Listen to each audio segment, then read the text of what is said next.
నాకు స్వీటీయే కావాలి. ఈ మధ్య ఎక్కడ చూసినా darling Prabhas, sweet beauty Anushka గురించి వార్తలు ఎక్కువగా వినిపిస్తున్నాయి.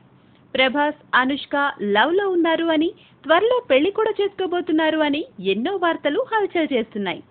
అయితే ప్రభాస్ మరోసారి తనకు స్వీటీయే కావాలి అంటున్నారట. ఇక వివరాల్లోకి వెళ్తే, బాహుబలి 2 తర్వాత డార్లింగ్ ప్రభాస్ సాహో మీద దృష్టి పెట్టారు. ఈ సినిమాకి ప్రభాస్ ప్రాణ స్నేహితులైన వంశీ, ప్రమోద్లే నిర్మాతలు. తెలుగు, తమిళం, హిందీ, మలయాళ భాషల్లో సాహోని తెరకెక్కించబోతున్నారు.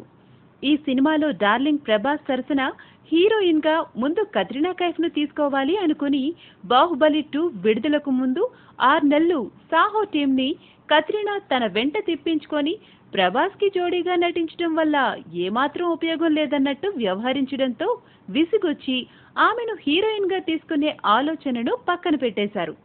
తర్వాత శ్రద్ధా కపూర్ పేరు తెరపైకొచ్చింది. సాహో టీం కథ చెప్పగానే శ్రద్ధ గ్రీన్ సిగ్నల్ ఇచ్చేసింది. కానీ రెమ్యూనరేషన్ 8 కోట్లు అడిగిందట. తెలుగు హీరోయిన్లకు అంత అమౌంట్ ఎవరిస్తారు?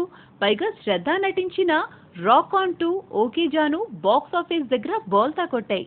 సో రేటు కాస్త తగ్గిస్తుందేమో అని ప్రయత్నిస్తే, I love the script, love to work with Prabhas, కానీ రెమ్యూనరేషన్ మాత్రం తగ్గదు అని శ్రద్ధ స్పష్టంగా చెప్పడంతో సాహో టీం శ్రద్ధకు టాటా చెప్పేశారు. తర్వాత దిశ పాట్నీని సాహో టీం సంప్రదించారట. తెలుగులో లోఫర్, తర్వాత దిశ హిందీలో ఎంఎస్ ధోని, కుంగ్ఫు యోగా చేసింది. తెలుగు, తమిళం, హిందీ భాషల్లో తీస్తున్న సినిమా కాబట్టి సాహోలో ఆమె చేస్తుందనుకున్నారట.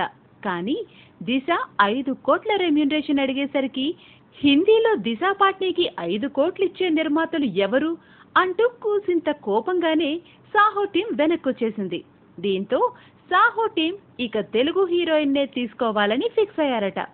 4 భాషల్లో తీస్తున్నారు కాబట్టి ప్రేక్షకులందరికీ తెలిసిన భామను ప్రభాస్ కి జోడీగా తీసుకోవాలనుకున్నారు. అయితే కత్రినా కైఫ్, శ్రద్ధ, దిశ సాహో టీంతో వ్యవహరించిన తీరు చికాకు తెప్పించిందట. పైగా బాహుబలి 2లో ప్రభాస్, అనుష్క జోడీను హిందీ ప్రేక్షకులు బాగా ఆదరించారు. అనుష్క దక్షిణాది హీరోయినే. సో సినిమా హిట్ అవ్వాలంటే హిందీ హీరోయిన్స్ అవసరం లేదని దర్శకుడు సుజిత్, చిత్ర నిర్మాతలు వంశీ, ప్రమోద్లు డిసైడ్ అయ్యారని సాహో టీం సన్నిహితులు చెప్తున్నారు. పైగా ప్రభాస్, అనుష్క ఇంతకు ముందు బిల్లా, మిర్చి, బాహుబలి 2తో మంచి హిట్ పేరుగా పేరొచ్చింది. పైగా అనుష్క కూడా ప్రభాస్ తో ఎన్ని సినిమాలైనా చేస్తాను, నాకు హోమ్ ప్రొడక్షన్ లా అనిపిస్తుంది అని అనుష్క చాలా సందర్భాల్లో చెప్పింది. ఇక ప్రభాస్ కూడా స్వీటీతో చేయడం తనకు చాలా కంఫర్ట్ అని ఎన్నో ఇంటర్వ్యూస్ లో చెప్పారు. సాహోలో అనుష్క అయితేనే బాగుంటుంది అని డార్లింగ్ ప్రభాస్ కూడా అంటున్నారట. సో సాహోలో అనుష్క నటించే ఛాన్స్ ఎక్కువగా ఉంది. 5వసారి ప్రభాస్, అనుష్క ప్రేక్షకులకి మరోసారి కనువిందు చేయనున్నారా? మరి ప్రభాస్ ఫ్యాన్స్ కి ఇది చాలా హ్యాపీ న్యూస్ కదా. టుడే టుమారో యూట్యూబ్ ఛానల్ చూడండి. నచ్చితే లైక్ చేయండి, షేర్ చేయండి, అలాగే కమెంట్ చేయండి, దెన్ సబ్స్క్రైబ్.